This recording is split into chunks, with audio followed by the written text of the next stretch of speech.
जिले के भैयाथान ब्लॉक में कर्मचारियों की हड़ताल लगातार जारी है। हड़ताल में प्रदेश के मुख्यमंत्री का मुखौटा लगाए हुए फेडरेशन के अधिकारी कर्मचारी अनोखे अंदाज में नाच गाकर अपनी मांगों को पूरी करने की मिन्नत करते दिखे। सोशल मीडिया पर अनोखा प्रदर्शन का यह वीडियो जमकर वायरल हो रहा है। विरोध प्रदर्शन के नए अंदाज की पूरे क्षेत्र में हो रही है चर्चा।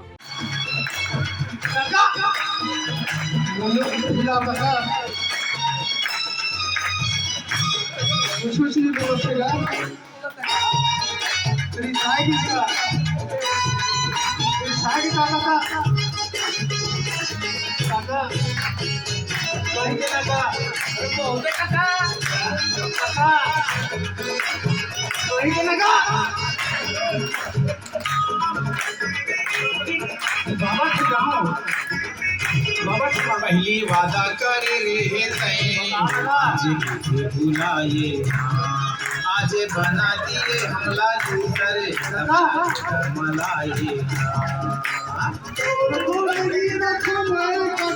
वादा करे रे तय आज भुलाए आज बना दिए हमला दूसरे